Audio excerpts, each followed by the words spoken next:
All right. Ladies and gentlemen, boys and girls, children of all ages, do not adjust your screen.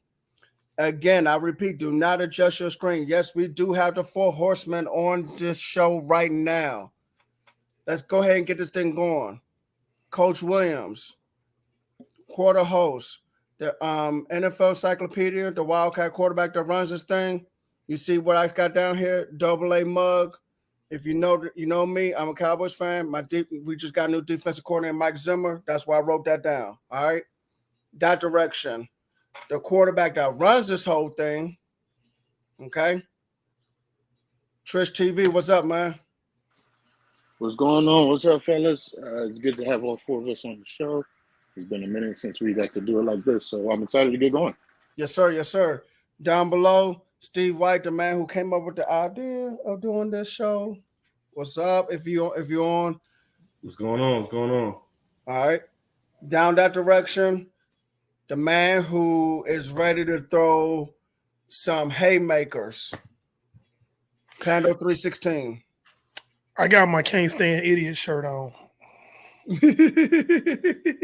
Yep, that's CSI, not the CSI you used to on TV. All right. Can't stand idiots. There you go. All right, let's do this. First topic. So the war show was this past Thursday, okay? And one of the awards that was awarded to a coach for the Cleveland Browns, Kevin Stefanski, he won Coach of the Year. Gentlemen, do we agree with this or not? And if not, or if so, why? Unequivocally, no. Okay. And there's nothing you can sit up here and tell me that's gonna convince me that Kevin Stefanski deserves Coach of the Year over DeMeco Ryans. You can't. Did the Browns have a good season? And did they overcome a lot of obstacles? Absolutely. But you're going to sit up here and tell me that Kevin Stefanski, who took a Browns team who was, 7-10-1, I believe, last year? I think. They won 7 games last year, if I'm not mistaken. It was either 8 or 7. Yeah, that's right. Yeah. Mm-hmm. Okay. He took that team to the playoffs. Let's pause and put a pin in that. But he's a better coach than a DeMeco Ryans, who's a first-year head coach with a rookie quarterback, with a first-year play caller, taking a team that was 3-13-1 and picking in the top 3 of the NFL draft to the playoffs, a home playoff game, won his division, and then proceeded to beat the unholy brakes off of who they call Coach of the Year. Make it make sense. It don't. You can't make it make sense. DeMeco Ryans deserves Coach of the Year. Period. Point blank. You can't debate me on this. If you do, you're going to lose. I'm just saying. You can't make it make sense. And look, DeMeco did it with rookies for the most part. He was a rookie coach, and Stefanski did it. I mean, Flacco ended up being the number 4 quarterback, but like, is Joe Flacco really a 4th-string quarterback at the end of the day with the amount of experience he has? Him playing in the Super Bowl and winning Super Bowl MVP, like, yeah, again, he was 4th-string quarterback, okay, but he's more like a 2nd-string if you ask me, okay? DeMeco only had a 2nd-string quarterback in there for about a game or two. But like I said, I mean, CJ Stroud overachieved this year. He exceeded everyone's expectations. Remember, if you go back to the combine last year, last year, they don't do the Wonder Lick test anymore. They do what is called an S2 test, and he didn't do a good job. But he says, "Hey, I don't test well." Well, and we even kind of backed him up, saying, "Look, even if he didn't test well in this offense, he wouldn't have to be like the best of the best because it's quarterback friendly." Well, CJ Stroud took that offense to a whole different level because, Tank Dell's a speedy receiver, and other guys, they did a good job contributing and catching the football, but they still don't have a true anchor wide receiver. Let me say that again. They still don't have a true anchor wide receiver. So CJ Stroud overachieved on so many different levels. I don't think people even understand. So DeMeco definitely should have won Coach of the Year. Yeah, I mean, he coached these players to be offensive rookie of the year, defensive rookie of the year. He's won 7 more games, won his division, and beat the so-called Browns in the first round of the playoffs. And they just beat them, skull drug them, like beat their brains in.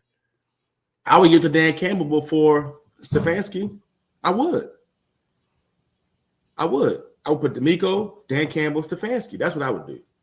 That's my order personally. But, there's a love affair, as Tristan would say. There's a Browns love affair last week, and I don't understand why. So it was definitely a Browns love affair. I would have put DeMeco number 1, of course. That should have been a no-brainer, to be quite honest. You have your offensive rookie and your defensive rookie of the year on the same team. That means the head coach is doing something right down there. That should have been automatic. But you also got, I would have put Dan Campbell. I would have put Matt LaFleur. I would have put Mike Tomlin. Whoa. If the fact that I can list off other coaches before Stefanski, that tells you that award was wrong. Why Tomlin? And I don't want to hear, because I don't want to. People try to make this whole thing about Joe Flacco, coming in and whatever, blah blah blah blah. Y'all listen. Mike Tomlin, with how the whole season went with that offense, do you realize that the Steelers had the least points this season to still be winning games? The games that they won, they were being outscored by like 2-3 touchdowns, still finding a way to win because of defense. Like this is to steer that ship with that offense, that team, to get them to another winning season, to get them to be in the playoffs. Yeah, they got beat, but they got in. I remember another year that he had a starting quarterback named Duck Hodges. I didn't see them give him Coach of the Year during that year. Duck Hodges was his quarterback, y'all. Duck Hodges? So Duck Hodges. There was a season where he had someone named Duck Hodges as his QB. So I don't want to hear this whole thing with, oh, well, Joe Flacco came in, blah, blah, blah, blah, blah. Yes, did Stefanski do a great job? Absolutely. But you had one coach that ended a 30-plus year drought for the franchise. Another coach that everyone thought they would have been picking in the top 5 again this year, got his offensive rookie of the year and defensive rookie of the year. And I won't even say that CJ Stroud exceeded expectations, because my thing is, if you can play, you can play. It's just like when some people, most of us in here, we're all like musicians and stuff. When they say, if you can't do, you teach. No shade to the educators, but you know what I'm saying. Like some people can't test well, and that doesn't mean they don't know what they're doing. So for all that to be the case, and for him to still be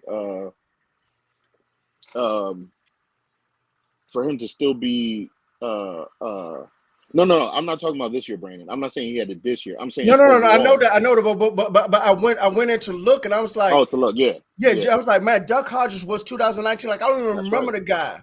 Exactly. So to be able to rattle off a list of coaches like that, and for Stefanski to get that award, makes no sense to me at all. So just real quick, and I know I'm about to go off a quick tangent. Tomlin should never get fired from the Steelers if he's able to do what he just did with Duck Hodges that year in 2019, and then this past season with 3 different quarterbacks. But anyway, go ahead. Let's get back to this. Steelers don't fire coaches anyway. But Yeah, Steelers don't do that. not well, that too. But D'Amico also had a rookie offensive coordinator. Mm-hmm. That's right. Who was getting head coaching interviews immediately. That's right. After 1 year as a play caller. So Yep. And like you said, Brandon, he didn't have. I mean, yeah, we like Tank and all that, but he didn't have a bona fide receiver. No, he didn't. At all. He did not have a bona fide wide receiver. He doesn't have a Devontae Adams or Justin Jefferson or Stephon Diggs out there. I like Nico Collins. I do. Yeah, I do. But I think he's a really strong two. A lot of these guys are strong 2s and All 3s. those guys are strong 2s and 3s. Isn't Robert Woods down there too? 2s and 3s. Yeah, Yep. Robert Woods didn't even really do anything. It was Nico Collins, Tank Dell, Noah Brown, Dalton Schultz at tight end. Those were the guys who was really doing the most. You got guys. I mean, Noah's on the way out the league. Thank you. Hey, look. If Dallas's best wide receiving group, Noah Brown was like number 5 on our depth chart. And y'all got to remember, Tank Dell got hurt like halfway through the year. Yeah. He was still able to coach that team up. And he was still able to produce with that offense. And I mean, you got a defensive-minded head coach. Let's not leave that caveat out. You got a defensive-minded head coach, and the offense was humming. Yes. Who does that? A defensive-minded head coach with a rookie quarterback and a first-year play Offensive corner, yep. And has the offense humming with a talent deficiency. You ain't got a bunch of weapons around him and all of that. And I'm gonna tell you something. That running back Singletary to me came out of nowhere because I thought Damian Pierce was supposed to be the guy that was going to execute this offense the way it should be. Because didn't Damian get hurt? Huh? Didn't Damian get hurt? I think. Oh yeah, he did get hurt. He did. He got hurt, and then Houston fans chime in and let us know. Yeah. I think he did get hurt, and then Singletary just took over from there. But and then other than CJ Stroud, your only like quote unquote star on your offense is your left tackle. That's it. All the rest of these guys are like just blue collar, grab your lunch pail and let's go to work. That's it. He did. D'Amico Ryans did more with less, hands down. Absolutely. Everybody had this team in the top 5 draft pick for this year. Yeah, exactly. And everybody. And look, I know Cleveland also lost their running back, but Kareem Hunt is more than capable of being a number 1 running back in the league because he's a former number 1 running back. He just took less playing time when Nick Chubb was healthy. Listen, man. I don't care what anybody says, whoever's trolling, and y'all know who I'm talking about. They would rather have D'Amico Ryans as their head coach over probably their current head coach and definitely Kevin Stefanski. Yeah. And, a lot of people, again, to Tristan's point, because I'm going back and I'm looking at my notes from way back this past spring. We were picking the division winners after the draft and everything. And nobody had it right at all, but we came the closest on Just a Fan podcast. We did. Like nobody else had it. Everybody had Houston finishing at the bottom of the division. Really? And 3 of the 4 of us had them getting at least a wild card and coming in second in division, and they exceeded expectations. They sure did. So nobody got it right, but we doggone show got it the closest. Like everybody who predicted the division. Nobody that I know got it right, but we came the closest. So just remember that on Just a Fan podcast, we know what we're talking about. So, we just fans just like y'all. Yeah. We fans just like y'all. I keep receipts. That's all I'm saying. I'm gonna go ahead and put it out there. A lot of times we smarter than some of the people that's got the $1 million contracts on the big networks. We just use laptops and common damn sense. Eric, I'm starting to actually really believe you, man, about that. What's that? Us being more in tune. Yeah. Getting a lot of people on TV. Yeah. But see, Tristan, hold on. Let's go away from all this football talk real quick. Tristan, do you remember why you came up with the name of Just a Fan podcast? Yeah, we're just You want- fans. We were just fans that know a lot about football. I think a lot of times, media people tend to forget. Like we watch it the same way that they watch it, but we don't have the whole bragging and show offness. Like, oh, I'm a media person. I've been doing this, and this. No, we just love football. We know what we're looking at. So that's why it's called Just a Fan. It's basically like the People's Podcast, basically for football. Because we're just fans and you're just fans, and we want to talk about football. That's it. That's it. All right. Getting back on topic, and let's segue over and keeping it in Cleveland. Joe Flacco winning comeback player of the year. Oh God. Gentlemen, I already know what the answer is going to be, but I got to ask a question. Do we agree about it or disagree? Why or why not? Let's go. Let Steve go first. A man died last year and played this year. He played sparingly, but he died. He died. I was Played going. this year. There's no bigger comeback than that. Again, I don't know what was going on. I mean, I know they have like prop bets on who's going to win Coach of the Year, comeback player of the year. Someone got really rich, probably a Cleveland fan or someone that knows what's going on. But this is ridiculous, man. He came back week 13, played the rest of the regular season. The thing is, though, he wasn't even hurt last year. So how did he get? I always thought that this award meant that you was hurt the previous season. You had missed like maybe the last 5 games, maybe the last 10 games, and also including playoffs if your team made it. And then you came back that following season and you played at least majority of the games. You don't have to play all 17, but at least 13 games, I would think, and you had some kind of success. And let me interject right there because they've never really been clear on the criteria for comeback player of the year. Because like there's a lot of gray area about what is the criteria for comeback player of the year. That's true. Now I agree with you, Brandon. I agree. I absolutely agree. It's somebody that got hurt and they might have been out of the league or forgotten about, and then just comes back and just boom, career-threatening injury, death, just come back and play. Hey, we never thought about death until we saw what happened with Hamlin in 2022. Yeah, man, this dude wasn't with us for a few minutes, But yeah, I mean, you talk about like you can't sit up here and say Joe Flacco's comeback player of the year like he really just did something. Listen, oh my God, don't put that up there no more. Don't put Clark up there no more. But you know better than that. Don't put Clark up there no more. But, listen, man, Flacco played 5 regular season games. And go ahead and get him stats, Stiggs. I know where you're going. Go ahead. He threw 13 touchdowns, 8 interceptions. That's almost 1.5 interception per game that he played. This is who he beat. He beat Jacksonville, Chicago. Okay, I'll give him Houston, but Stroud was not playing during that game, so I'm going to scratch that off. He beat the Jets, and they lost to the Bengals. Then they got smacked in the face by the Texans the first round of the playoffs. They lost to the Bengals without Joe Burrow? Yes. Ouch. Yes. They lost 31-14. Yeah. Playoff the next week. Play Houston. Lost 45-14. Come on now, man. What are we talking about here? So basically, they pretty much backed up into the playoffs because you lost to Cincinnati without Joe Burrow 31-14. I want you to think about that. No Joe Burrow as the quarterback, and you lose 31-14. That's the easiest 5-game stretch a team could wish for. He came on the team at the right time. They slid in and then shown they didn't belong there at all. Like, how does he get this? I mean, I can go through every NFL team I can do on this show and name 2 players that had bigger comebacks than this guy. Yeah. Baker Mayfield. Not to sound like a homer, but geez, Brock Purdy had a career-threatening injury in the NFC Championship last year. Came back and was an MVP candidate. Got his team. Hamlin, Purdy, Baker and Mayfield should have been way more of a candidate than Flacco.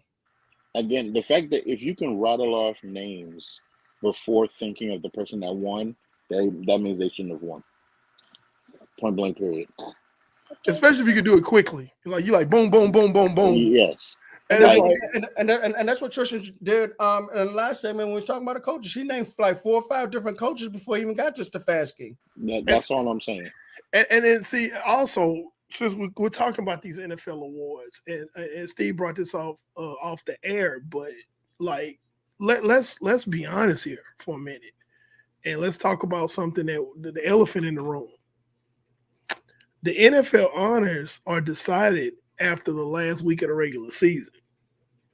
They don't include playoffs, and I'm sorry for some of these awards. We need to see what you can do when everything's on the line. I feel like, and Steve agrees with me, and I'm gonna let him chime in a minute. But I feel like NFL awards shouldn't be determined until after the Super Bowl. Honestly, that's my take. Call it what you want, but you got to include playoffs. You hand somebody a MVP award, and then they go to the playoffs and just completely crap the bed.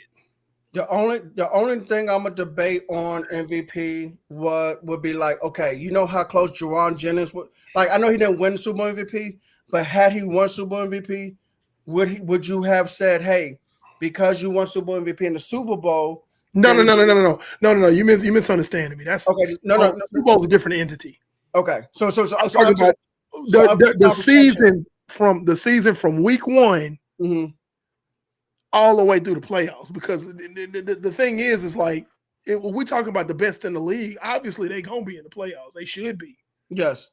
But now there are certain there's certain exceptions. Like let's say a guy is a great defensive end. I'm not even saying any names. I'm just no names, no teams, but I'm just using that for example. Let's say this guy's a great edge rush. Guy goes out and gets 18 and a half, 19 sacks, but the rest of his team is absolute dumpster juice and they don't make the playoffs.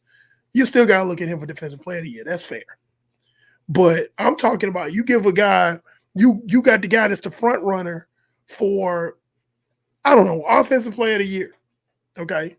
And their team's in the playoffs. And then he goes to the playoffs and then just completely lays an egg. You're like, okay, so we got to look at the next guy now. That's just my thought process. I'm not, But here's an example. I'm not gonna let Eric do this because Eric I don't want people thinking Eric's being a homer, so I'm going to do it for him. You look at Brock Purdy's regular season numbers throughout the season, right? And then him having those 2 games in the playoffs in which he had to come from behind and he made some big time plays for the award show. So say if all that was allocated in the award show being before the Super Bowl, you probably would say Brock Purdy probably needed to be the MVP over Lamar Jackson only because his numbers, it's a quarterback friendly award, his numbers throwing the football for the regular season and then having the games that he had to get him to the Super Bowl, whereas Lamar Jackson lost, you could say that Brock Purdy probably should have been the MVP. That's what he means by if you judge the MVP award through the playoffs. That's what he means by that. So through the playoffs. Thank you, Tristan. But before the Super Bowl. Yeah, because the Super Bowl by itself is a whole entity. It's a whole different. Yeah, there were like three people that could have been the MVP of the Super Bowl before Patrick Mahomes did what he did in the fourth quarter and overtime. That's a whole separate entity by itself.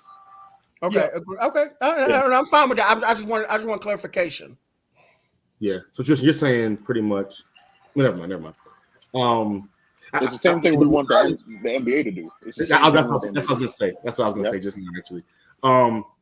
So and to be honest, even come back. I mean, I probably, if it was my pick, I probably would have picked probably Brock Purdy, to be completely honest. Look at what he did last season, the injury he had in the conference championship, than what he did this season. I mean, if they have a good game against the Ravens and they win, he probably wins that award.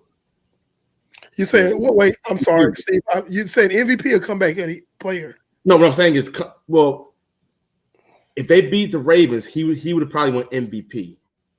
But being that they didn't, I think he still had the biggest comeback from injury to success. I mean, he led in every statistical category, this season. Actually, honestly, he could have won both awards. That's what I'm saying. But they're not going to do that, though. That's why I know they're not, but he could have. He really, really could have. Like you said, especially if he'd beat Baltimore. Yeah. All right. It's Super Bowl talk time. And man, the Chiefs have won another Super Bowl. This is 3 out of 4 for the Kansas City Chiefs. Final overtime. And that was, I mean, you talking about with 3 seconds left. I thought we was gonna have a double overtime game. If that would have happened, I would not have gone to work yesterday.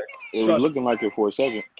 Yeah, it was. It really, really was. I said, man, we about to have a double overtime for the first time, which also tells me eventually, probably next 5 years, we probably will have a double overtime Super Bowl. What it also tells me is that the two best teams are playing each other. That's absolutely. But Eric, what did I say? I said these are the best 2 teams over the last 5 years. Yeah, they really are. They really, really are. And teams gonna really have to climb. So, gentlemen, let's start off with this. What is the legacy of Pat Mahomes, who I think is 28 years old and turns 29 in September, if I'm not mistaken? Go ahead. Go ahead. Okay. I think at this point, I think he's pretty much solidified himself in Canton, and he's still got a long way to play. And that's what's frightening. He could eclipse Tom Brady by the end of his career if he continues on his trajectory. He beat my team twice in the Super Bowl, even though it was mostly Kyle Shanahan that gift wrapped the game to him. But I mean, if somebody just hands it to you, you pick it up. I ain't mad at him. He goes out and he dismantles the Eagles late in the game last year. They're the favorites. The Vegas odds are already out. They are the favorites to win it again next year. Yes, they are. The Niners are second. But his at this point. He's already. I really feel like I really think it'll be hard to argue that he's not a Hall of Famer now. And the frightening part about it is he's only 28. He's got a long way to play. He can play probably until he's almost 40. And who knows how many Super Bowls he can win by then, how many passing yards he can eclipse. And I mean, I can't take nothing from him. I mean, I'm gonna be honest with you. As of late, he's been kind of whiny when it comes to calls and stuff like that. He didn't do that early in his career, and he's the villain now. Everybody loved Pat Mahomes because he was this upstart, and people kind of passed on him. He's still a first rounder, but a lot of teams passed on him. And we just love Pat Mahomes. And now he's the villain, but he's like freaking Darth Vader. Like it took a whole lot to bring Darth Vader down. You know what I'm saying? So that's when you look down the end of that dark tunnel and see that red lightsaber, that's Chiefs red. And it's like, oh Lord. So that's Pat Mahomes. And I cannot be an objective analyst and sit up here as much as he didn't beat my team twice and not get his man props. I cannot do that in good conscience. You got a lot of people who get in front of microphones and get on screens and they love who they love and they hate who they hate. And no matter what happens, the person that if that person beat their team, they got to move the goalpost to talk about them. They got to wear back braces. You got people that, somebody don't do great, you still trying to prop them up. And it's like, no, this dude is him. We always say he's him. And Pat Mahomes is him right now. He is. And I really feel like he can get it done if Travis Kelce retires tomorrow. I still think he has a bum wide receiver core this year. I'm sorry, they were bums. I'm gonna say it, and he got it done. It was just him and Travis Kelce, and every now and then MVS to catch a pass, something like that. Sky Moore catch a pass, something like that. Mecole Hardman's first catch of the Super Bowl was the game winner. You know what I'm saying? So, yeah, I can't take nothing from him. Steve, go ahead. Yeah. I have a few different takes. Probably a little bit more bold. Before this, he was already going to go to Canton. 2 Super Bowls, 2 MVPs. People, gotten in. And a third trip. People got in doing less. And I actually think, I don't think he's a villain. I think the league loves him. I mean, the overtime rule changed because of the game that he was in. against the Bills. Was it the Bills? Was it the Bengals? Can't remember. I But think it's the Bills. I think the league loves him. They want him to be the face of the NFL, which obviously with she who won't be named dating Oh God. one of the other star players, like he's the face. The Chiefs, they're the team the league loves, and they're going to market the crap out of. But yeah, I mean he's doing great with a lot less talent than a lot of teams. Like you said, bum receiving core.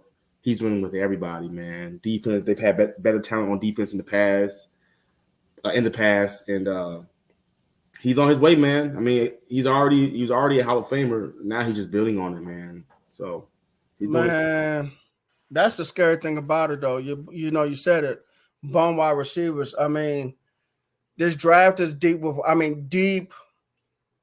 wide receivers. I think it's about 3 rounds deep. Kansas City can draft one in the first round if they want to, or draft one in the second round if they want to. And I even mentioned the NFL group. I said, look, even if you bring in someone like a Mike Evans who'll be a free agent, bring in Mike Evans, draft another receiver. I mean, you can keep this thing going. Yeah. You really, really can, because Andy Reid, what we know about Andy Reid, and we're going to segue to him next, the man knows how to scheme receivers open. Remember, back in Philadelphia, his receivers before T.O. was James Thrash, Todd Pinkston, and Freddie Mitchell. And they would get into an NFC Championship game with that. Now you sit here saying, hey, I won a Super Bowl with the receivers we just had. Yeah. And now you tell me I can bring in maybe 1 or 2 receivers and elevate this offense with the defense the way they just finished playing? Yeah. Yeah. Good luck to everybody. So y'all know how I feel about breaking down quarterbacks and everything. Let me break this down to you real fast. I'm gonna try and make it quicker. Understand what we're looking at right now is what every black quarterback that we've seen come through wanted to be. We wanted to see them be. It's the perfect mixture of athleticism and brain. This guy came into the league raw with talent, underrated mobility, cannon for an arm. The man said he couldn't read defenses until his second year starting, not his second year in the league, second year starting. He's only 28 years old. You want to know what was scary to me the most? There's 2 things that highlighted for me watching the game. One, this is going to be the worst roster that they have for at least another 2-3 years. This current roster that just won the chip will be the worst in the next 2 to 3 years. Why? One, like Brandon mentioned, the receiving core of this draft is going to be deep. 2, they're going to make sure there are free agents that are going to want to play for these guys and play with him, and will take less money to go there knowing that a championship is almost guaranteed. So that's those 2 factors. The other thing that was scary when I was watching this game was all this talk that we've been hearing about Brock Purdy and all this stuff, game managers and all this stuff. You know what Patrick Mahomes did for most of that game? Managed. Until it was time to put on the cape. So now he's added to his game that he does not have to come out and be Superman at the start of the first quarter.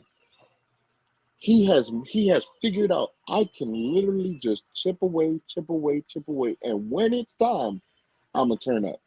That's what's scary, because at 28 years old, for him to, this is what we wanted Cam to do and figure out, that you don't have to be Superman at the start of the kickoff. This guy literally has guaranteed himself at least 10 more years of this kind of play. And he doesn't have to do 10 years. And he doesn't have to do 10 years. He's literally guaranteed himself at least 10 more years at play, because he's going to be at the space where once the athleticism starts to decline, that brain is still going to be there. And he's going to understand how to play it that way. Okay, I might not be able to run around and bend and twist the way I do now. My arm might not be as big as it is right now, but his brain is going to be there. The whole the whole league needs to understand this. And let me get to this. Let me answer this comment real quick. Where Vance said he couldn't be Superman because the 49ers defense is balling. That's not the point I'm making, no, Vance. That's not the point. The point was he did not. Once he realized that the 49ers were balling like that, he didn't force it. That's what the other quarterbacks have done when they rely on their athleticism and try to force plays when the defense is playing well. He realized, oh, these guys they're doing some stuff different that I'm not familiar with. Let me take my time and figure this out. And he was able to figure it out at the right time. His defense kept him in enough to give him a chance, and he was able to figure out. This is the worst roster that he's going to have, y'all. Yeah. This team is young. Them guys on the defense side of the ball, some of them were second year and rookies last year. Yes, they when they won were. the Super They Bowl. were. This team is the worst team he's going to have for at least another 2 years. The league has been put on notice with this. Trust me, because this was not supposed to happen. They were not supposed to win this year. They weren't supposed to get to the AFC Championship game this year the way things were looking. But The way things were going. I got to give Steve credit because Steve said it. He called Andy it. Reid is going to have these guys ready. He's going to have these guys ready. And I wouldn't believe it.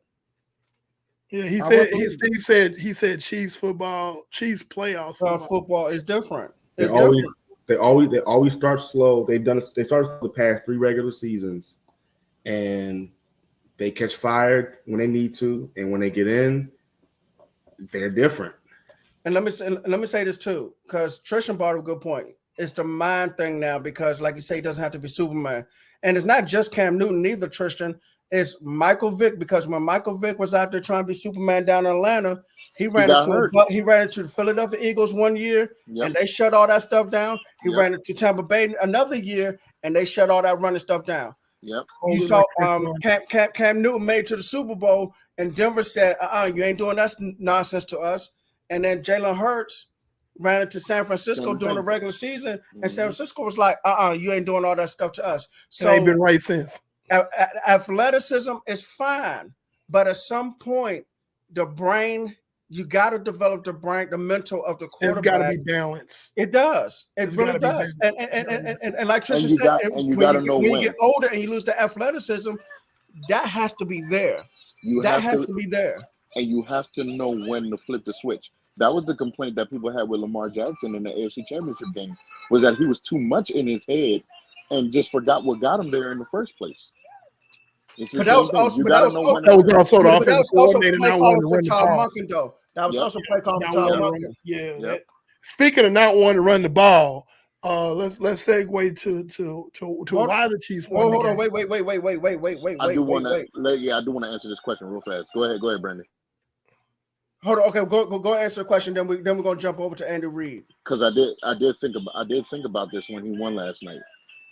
I don't think so. I think he can get another one in between this. But is there a chance that he can have that 10-year gap of not having a chip like Brady did? Remember, Brady got his 3, and then it took 10 years for him to get the 4th one, and then he rattled off another dynasty run. I think Mahomes probably wins on his 4th one. I don't know if it's gonna be a 3-peat. That's tough. Well, no one's ever done that. Right, exactly. I don't think he's gonna 3-peat. But he's not gonna take. It's probably gonna take I say 3-4 years maximum. That's my guess. I don't think it's gonna take that long. You don't think it's gonna take because I'm gonna tell you why. And Eric's probably gonna agree with me in this. I still believe that Buffalo's window has closed. That's one for me. I don't know how much the Ravens can improve to overcome them. They need a wide receiver. Yeah, but that's what I'm saying. I don't know how much they can improve to overcome them. The Chargers got Jim Harbaugh, but we got to see how that. It's gonna take a minute. Time. It's gonna take a minute. I believe in Antonio Pierce as a head coach with the Raiders, but that is a lot. That's a big overhaul he's got to do from what. Not to mention that division is tough. Right. You still don't know who your quarterback is in LA. I mean, it's Las Vegas. Exactly. The Broncos roster, that's not going to stay because them guys are going to be looking for contracts. So that's going to be a rebuild. You don't know who your quarterback is in Denver. Exactly. So that's what I'm saying. So what's the gauntlet for Kansas City in the AFC? The only gauntlet right now might be a healthy Joe Burrow. Yeah, healthy Joe Burrow, a healthy Joe and Burrow, even that's on and borrowed time with that roster. Yeah, that Ross, they yeah. Now I just found out that they're gonna franchise T Higgins. So yeah, I heard they're gonna franchise. Yeah, I saw yeah. the same so thing. they got this year coming to try to do something. Maybe know, maybe the year after, and then that's it. They Yeah. got to rebuild it. Yeah. So Wow. Hey, now Yeah. that's valid points because Because Burrow's contract will kick in. Houston got better and they overachieved, but they still young. They don't have that Still young. experience factor that Kansas City has. let me They're tell you still something. young. The culture's still That young. wild card round that Houston played in, that was playoff experience. No, that was playoff experience. But what I'm saying though is Kansas City got Oh, Super Bowl experience out the Yeah. out the Kansas high City pots. roster is young. Huh? Ain't like it's old. It's not an old roster. Out of That's what I'm saying. except But it's for young Chris Jones though. and Travis Kelce, it's a young squad. So Kansas Yeah. City gonna be around They're with gonna the be around. experience. I think we might see some dark horses, that people that we're not thinking about right now. That at the top of that dark horse list is probably the Houston Texans. I would say the Texans and the Colts, because the Colts got a lot of room to shape that roster up. And I somebody think we're not Anthony thinking about Richardson right gonna now. be legit. Yeah. Okay, I give you that. All I right. don't think it'll be the usual suspects that might have a chance to derail Kansas City, because it's usually the guy that you don't see coming that sucker punches you. You know, this guy that you fight with all the time, the bully down the block that you fight with every doggone day you go down the block. Those guys, and we're talking about your Buffaloes, we're talking about your Bengals, we're talking about your, those guys like that. I think the door's closed for Buffalo. I'm just using them for example. But I'm saying those are the names that most people would pop up when they say, well, who is gonna did with Kansas City? I don't think it's gonna be your Baltimores or your Bengals. I think the people that could catch Kansas City slipping is somebody that we're not thinking about right now. That's gonna come out of nowhere. Like, where the hell did they come from? Right. It's gonna be a team like that. Yeah. So I think we also kind of cover how Kansas City moves forward, but let's talk about Andy Reid real quick. What's his legacy? He's a Hall of Fame coach at this point. He was a Hall of Fame coach before the first Super Bowl. Yeah, and this just solidifies it. Like, when he decides to just go ahead and grill cheeseburgers in his backyard and not worry about coaching no more, he's going into the Hall. I Let me have tell you him on the something. Mount Rushmore of coaches. Yeah, let me tell you something. That last play to win the game, that was all Andy Reid. That was all Andy Reid. That I was like, God damn it, he's going across there. No, game over. Because I saw what was going to happen, and it was like it was too late. It was too late. I said he's coming inside, but he's gonna head to the pylon, and he crossed up the corners, and Charvarius Ward couldn't get over top to get out there to defend that play. And I'm like, damn it, that's the game. Before the ball got to Mecole Hardman, all I was hoping for while the ball was in the air, maybe Mecole Hardman might drop it. That was it. Because I was like, he is wide open. He finna catch this ball. But that play call was amazing. I said it on our TikTok. I said that play call was amazing. It was amazing, but I just didn't understand. And maybe just Steve Wilkes had his head spinning at that point, because between him and Patrick Mahomes, he was doing all he could. But my thing is, if you see a trips left happening with Rice and Travis Kelce, you gotta have an outlet on that other side to cover that flat. Like, you got to, because that's how trips right formations go in the red zone. They're going to put a hot read on the other side of your primary. So if you see Travis Kelce or Rasheed Rice all bunched up to the left, you got to pay attention to who's on the right side, because that's the whole point. Yeah. Is to make you overload on one end and leave the other one free. So the fact that you didn't have it, and they motioned, so when they did the motion, they saw that they weren't in man, and that was like, oh, we got them. Right. That's what it was. It's like they did, like, Steve Wilkes, as much as and y'all know I don't like him that much. I don't hate him, but I don't like him that much. But Steve Wilkes, up to the overtime, pretty much called a hell of a game as a defense coordinator. He really did. And that's, yeah, he did. And we segue, we talk about the coordinators. First of all, we talk about Andy Reid, but ain't nobody mentions Spagnuolo. Hey, I look, was going to. Spagnuolo, let me tell you oh my something. God. I've been a fan of Spagnuolo 4 for. rings as a defensive coordinator. I've been a This fan is of the guy that shut Spagnuolo down Brady twice. since day one because I said this was the same guy who was a defensive coordinator for the Giants that beat the undefeated Patriots. Now he comes in Yep. with the Kansas City Chiefs, and he got that defense just playing lights out. And he, like you said, yes, 3 rings and and enough AFC Championship game to go along with it. This is the best defense that the Kansas City Chiefs has ever fielded in the Mahomes era. Yes. And had it not been for Spagnuolo's defense playing like they played, I really don't think that the Chiefs win this game.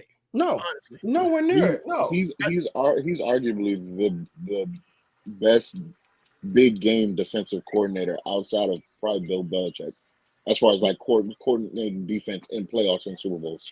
Agreed. Yeah. Agreed. Matter of fact, Yeah. and I don't know if he'll ever get into the Hall of Fame. I mean, he should one day, because of his credentials. But I think he'll be one of those He senior, probably will. like those senior Hall of Fame junkies. yeah, They'll look that's at what it's it. going to be. And It's I'm gonna gonna be hate that appreciated. because I'm hoping that when it gets to that point, he's still around and he knows that, hey, I made it to the Hall of Fame after all my hard work.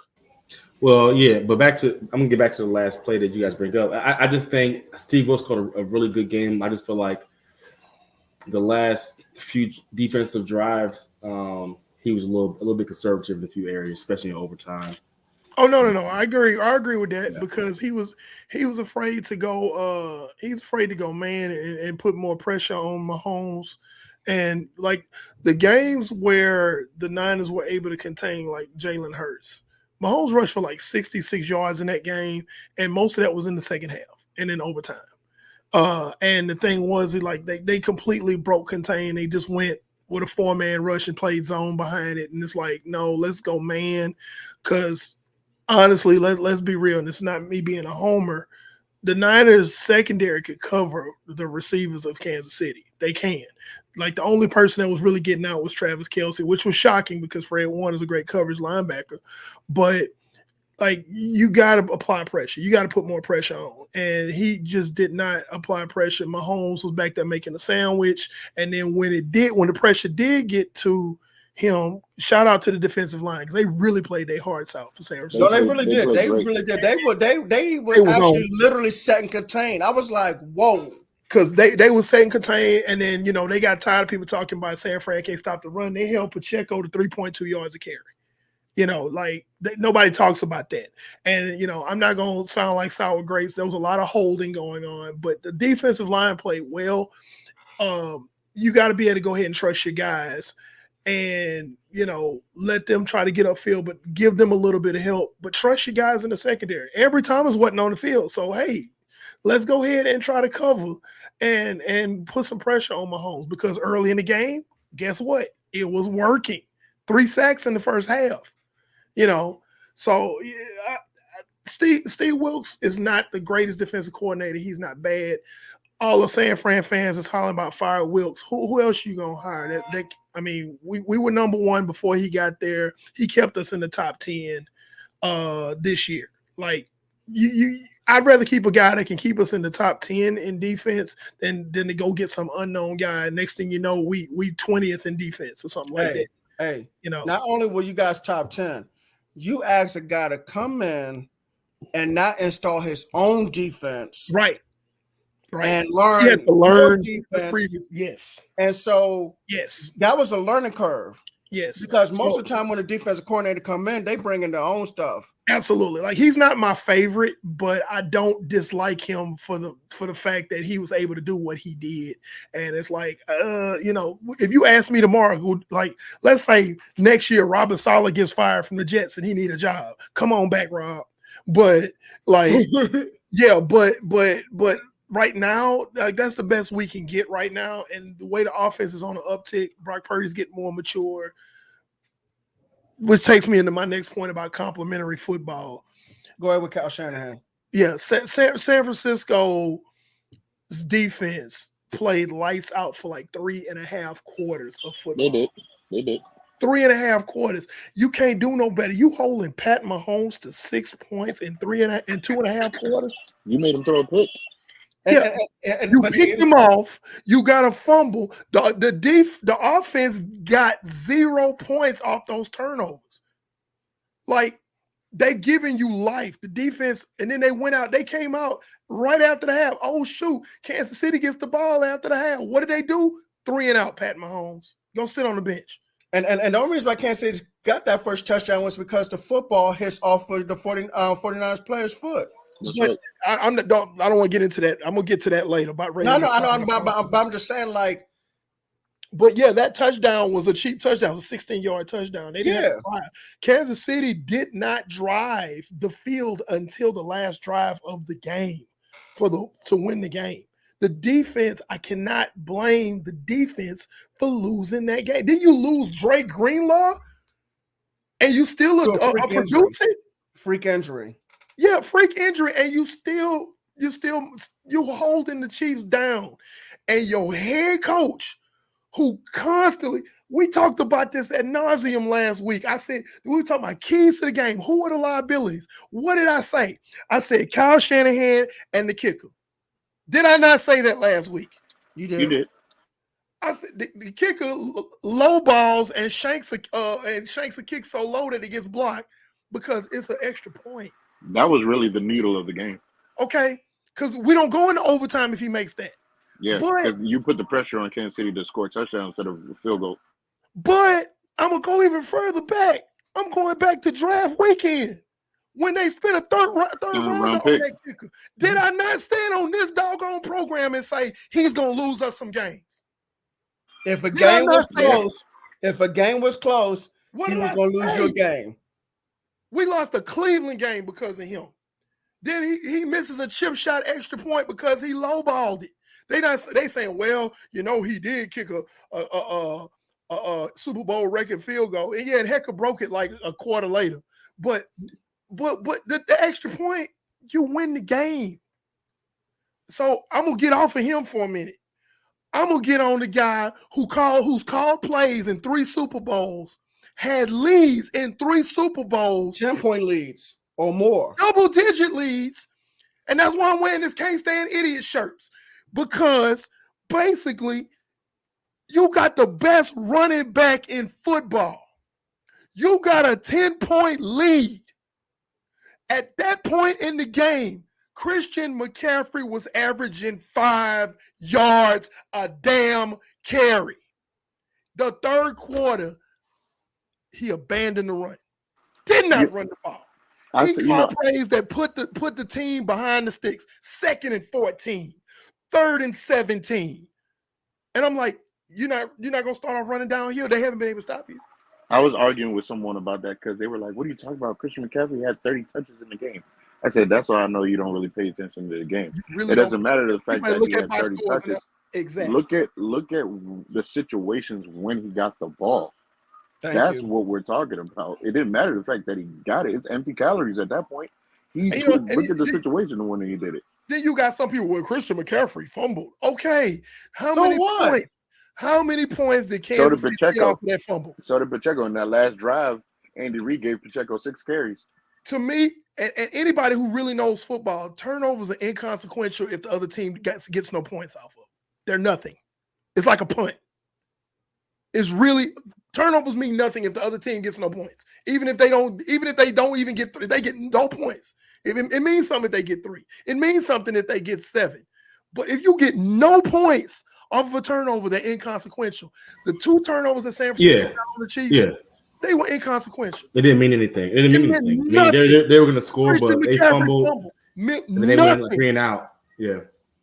But I'm going to tell you a turnover that meant something. Ray McCloud was the difference in the game. Foul on the damn ball. But I'm going to get off of him because, again, it's still on Kyle Shanahan. Well, actually, hold on. And let me say something. I'm sorry to cut you off. In high school football, we teach our players that we have a special call when we try to tell our players to get away from the football. Peter. Yeah, I don't know if everybody use Peter. I know we do. I know we use Peter. San Francisco every team has different terms. Yeah. Right. So all I'm saying though is you have a code name. every code word. Everybody knows what that should know what that code word is. The special teams coordinator must. I don't know if you guys ever teach that during practice. If you don't, that's on your special teams coordinator. And then 2, if you do teach it, why didn't the punt return say anything? So here's the thing, and I hear what you're saying, but again, we're talking about what color the lifeboats are instead of watching out for the icebergs. Okay, because at the end of the day, he's pointing at the ball and he's calling out something. The ball hits one of the players incidentally. When the ball is rolling towards you, it's still your job to fall on the ball. Yeah, and you know that's inconsequential. No, I understand that part, but what I'm saying though is the code word should have avoided that from happening, hitting off his foot. Lapse of judgment. Yeah, I mean, young players look at Zay Jones. Young players make mistakes. He's a rookie. Harold Luter Jr. He's a rookie on big stages. Players who've never been here before. Act a lot of character. Trent Williams had a couple penalties in a row. Some jitters. Some stuff. So there's some experience in play here for certain players, and he just make costly mistake like young players do. Not even just young players. So I mean, it just happens. But again, I'm going back to Kyle Shanahan because everything that went wrong in this game was a direct derivative of his bad decision making when he had control of the game. I got a friend of mine. Ripped him yet, Eric? I'm surprised you haven't ripped him for a particular moment in the game. I'm getting to that. Okay. Okay. I got a friend of mine. Shout out to Joe Ingram. He's actually from Kansas City. He's a Kansas City Chiefs fan. He texted me. He said, "Hey man," he said, "Let me tell you how that game went." He said, "My team," so my Kansas City. He said, "My team for 3 quarters was like, we don't want it. Y'all can have it. We don't want it. Y'all can have it." And y'all coach said, "No, we don't want it either." So we picked it back up and say, "Oh, well, 2 in a row then." I said, that is a perfect synopsis of that game. That is, you could not make it more concise than that because San Francisco had control of that game for 2.5 quarters of football. Sure did. And if you make the right decisions, there's no looking back because you will have more than a 10-point lead. And there'll be a lot less time on the clock for a comeback. You're possibly leading by 17. You're possibly leading by 13. You're possibly leading by maybe even 21. If you score 2 touchdowns off of those turnovers, what are we talking about? You got the best running back in football, and you're not running. He did the exact same thing Christmas night against Baltimore. Did not let Christian McCaffrey eat. You trying to win the game a certain type of way, Kyle Shanahan, instead of just winning the game. And here's the problem, and this is why my caption says coach in purgatory. 49er fans, we are in purgatory right now as far as a coach, because if you have a team where your coach is just trash and y'all are under 500, don't make the playoffs, that's a quick fix. Fire him and get another coach. The problem is, as far as the 49er fan base is concerned, we are stuck with Kyle Shanahan because he is good enough to get us there, but not get us through it. And that is purgatory. Because I fervently, until he can show me, I fervently believe he cannot win the big game. He can win double-digit games. He can win the division. He can probably win the NFC Championship game. He's done it twice. But when it comes to the big game, those big moments are too big for him. Everybody was talking about, is the moment too big for Brock Purdy? Brock Purdy played great. Given what he had to work with, he played great. The moment's too big for Kyle Shanahan. People need to lay off of Brock Purdy. Oh man, don't even get me started on that. Because I had some jackass tell me that, oh, y'all need to trade Brock Purdy. He's terrible. How, Sway? How? Did he turn the ball over? Well, go ahead and get. I'm not telling you. I'm not saying you said it, E, but you go ahead and get rid of Brock Purdy. You can be shooting dice in the bathroom. Man, Listen, I'll take him. I'll take Brock. There are quarterback teams right now that will take Brock Purdy in a heartbeat because he has shown enough, and he's starting to get more support because you're starting to hear more and more people that's speaking up like, "Hey man, get off this kid, man! He's a 2nd-year quarterback and led his team to a Super Bowl and led, not like Jimmy Garoppolo. He led Games on the line, divisional round, put the team on his back. Games on the line, wild card. NFC Championship, put the team on his back. Jimmy Garoppolo could never. You, I don't want to get into that. if the 49ers have won the Super Bowl, you arguably could have made Brock Purdy the MVP for the Absolutely. 49ers. Yeah, of course. Just for being game manager. Okay, sometimes you need to be a game manager because you saw Pat Mahomes be a game manager. The lights weren't too big for him. Matter of fact, especially that play where they let Chris Jones get that free release. If they even bump Chris Jones, 49ers win. Because he said, people didn't realize when they put the camera close to his face, he said it. He was like, that was a touchdown. Did you see why they missed that? Did you see why they missed that? Yeah. Spencer Burford missed his block. But you know why? Why? Because he was hungover from the night before. Oh, really? Yeah. It's out there. Wow. Look it up. It's out there. Yeah. And Spencer Burford was not supposed to be starting at right guard. Yep, it's out there. Look at Matt that. Feliciano was the starting right guard, and he got injured, and they put in Spencer Burford, and everything went down. So basically, he was so hungover from the night before because, like, the Super Bowl don't start till 6:30, and that was Mountain Time. So that's 4:30. So he was hungover that bad. Or about stuff in the locker room, but yeah, you look it up. It's out there. It came out today. Wow. That's crazy. All right, I got to ask you a question. How does San Francisco recover from all this? I'm gonna be honest with you. First, you gotta look at the facts. The facts are that they are still the best roster in the NFC. They are still the best. They're the best team in the NFC. They gotta stay healthy. Okay, that's the first thing. Two, they have to extend Brandon Ayuk, which I think is coming. All the drama that's surrounding Brandon Ayuk, that's the same thing. Deebo Samuel's asking for a trade. They showed him the money. He look where he at now. He ran gold till he did in coal. So I don't think that's going to be a problem. But what has to happen? And shout out to Grant Cohn and shout out to David Lombardi because they are both saying the same thing. These are 49ers beat writers. They have to stop ignoring the offensive line. They have ignored this position. With the exception of Trent Williams, they have ignored this position and made it an afterthought for over 7 years. And you lucky. Pick number 31. Pick number 31 needs to be a tackle that can start at the right side day one, and eventually after 2 years or a year or so can transition to the left tackle. That's what it has to be. And then in the later rounds, they need to go after guards. Okay, Aaron Banks is okay, but they need a guard on the right side. The right side of the line has been a problem, and that's why Steve Spagnuolo's a genius because he's looking. The right side of the line is a liability. Let me push all my pressure on that side.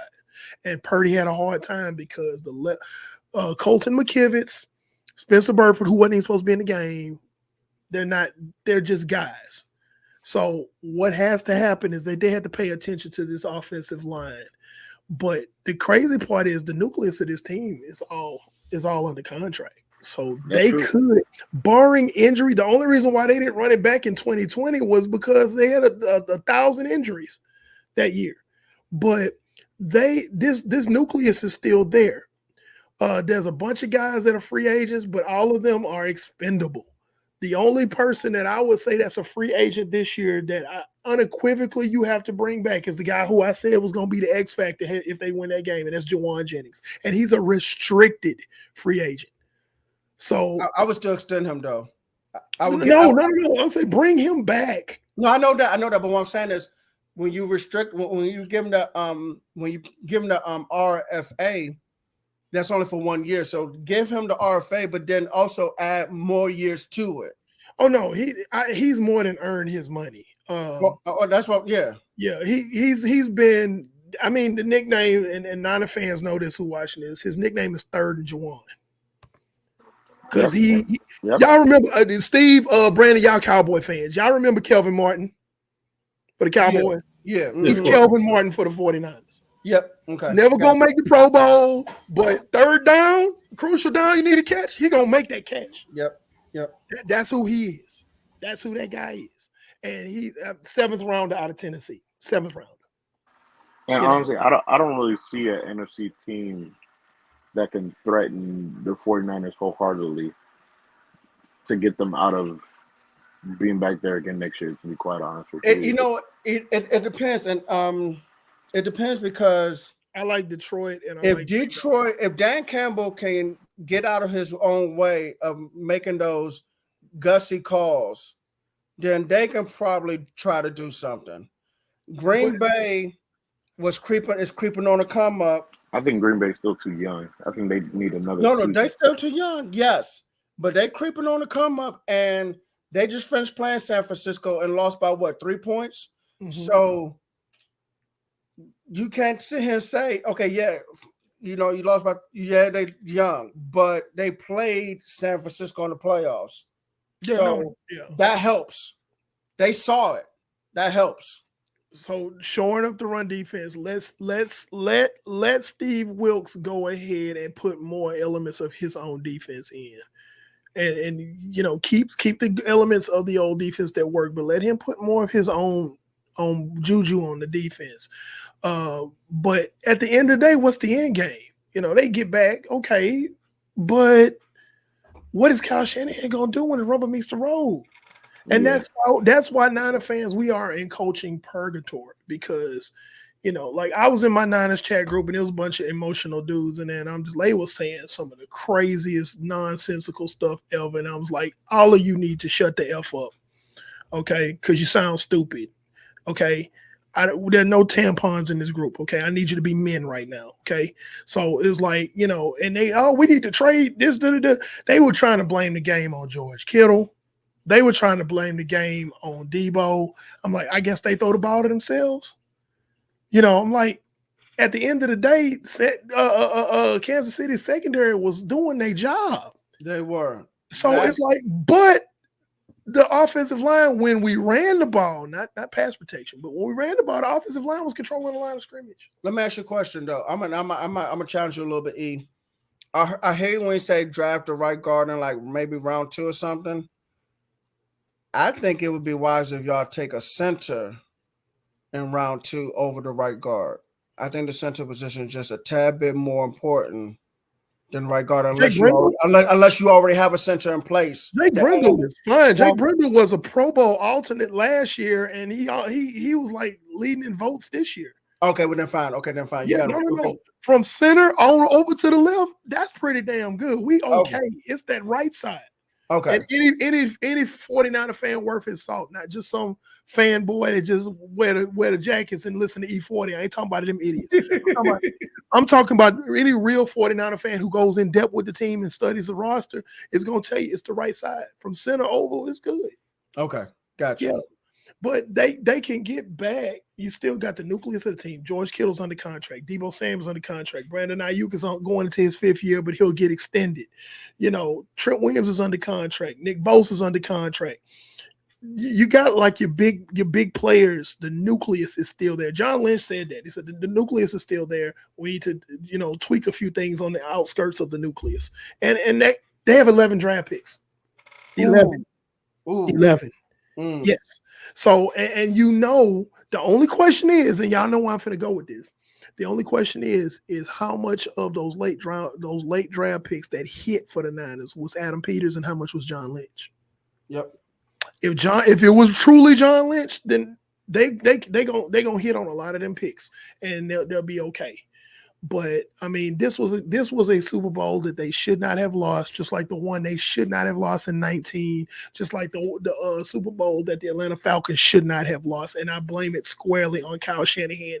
And if anybody is like, no, the coaching was fine, then you need to go ahead and take a bath with a toaster, because you don't know what you're looking at. Okay, go watch soccer, go watch women's tennis. You don't know football, period. And I'm done. All right. Hey, for the record, I like soccer and women's tennis. Ain't nothing wrong with soccer. Hold on, let me clarify. Ain't nothing wrong with soccer and women's tennis. Let me be clear. Let me be clear on that. I'm not besmirching soccer or women's tennis, but don't talk football if you don't know football. That's all I'm saying. All right. That's the Fan Podcast is a fan of all women's sports. Disclaimer. Disclaimer.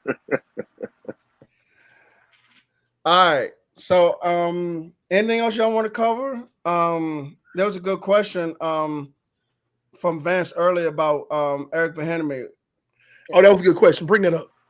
I think there's a chance he might be back on their staff for the upcoming season. I strongly consider I that. feel like he's wasted as a coach. I feel like when they won the other night, his market value went down tremendously.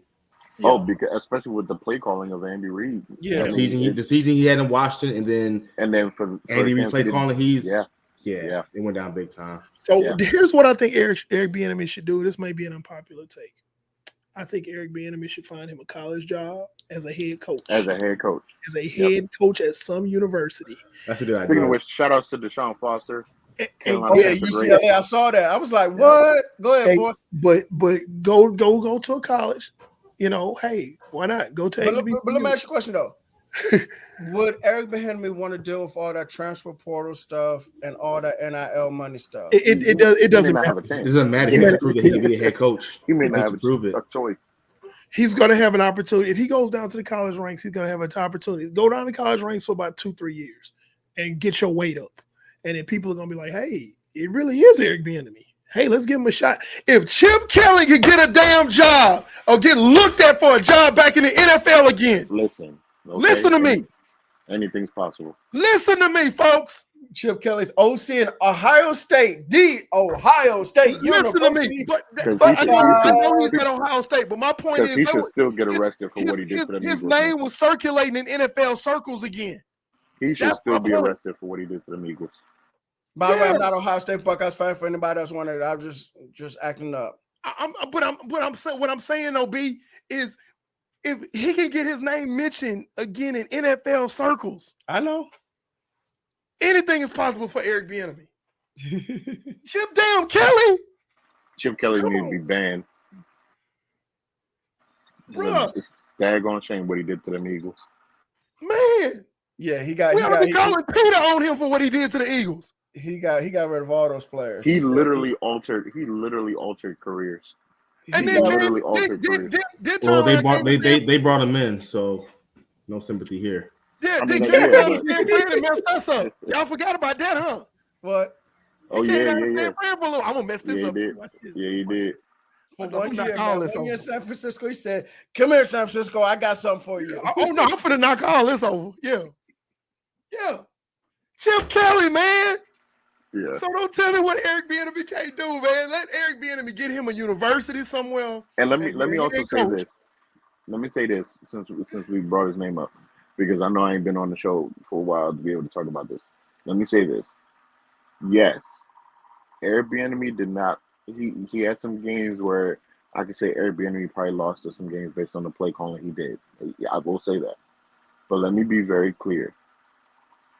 He set himself up by coming into a situation where everyone knew, barring some kind of miracle season, that entire coaching staff was getting fired.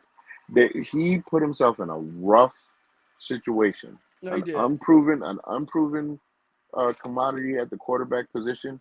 I mean, there were flashes here and there. Y'all heard me talk about this offensive line since last March, and it was never answered.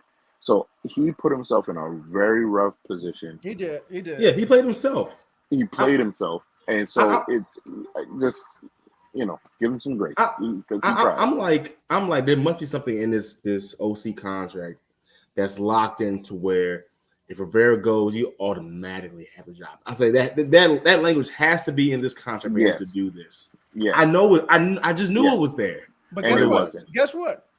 Guess who had that kind of language in his contract, even though he wasn't that defensive coordinator? Jerome Mayo. Jerome Mayo was a success. And actually, they said originally that Josh McDaniels was going to be the successor in New England, but I think he said he didn't want it. So Mayo ended up getting that language in his contract. Whenever Bill Belichick had stepped down, Mayo was up next. I'm sure he didn't say he didn't want it. I'm sure they just said that to the media. We know Josh can take any head coaching gig he can get. All right. Ladies and gentlemen, boys and girls, children of all ages, that is it for Just a Fan Podcast. We are live on YouTube, IG, Twitter, Twitch, and Facebook. You can follow us on Twitter, TikTok, Facebook, and IG. You can also listen to us on Google, Apple, and Spotify podcasts, okay? I do want to say something real quick, and this is for me personally. Because things are changing for me, my life is getting a little bit busier now. I'm stepping down from the podcast, so this is my last show.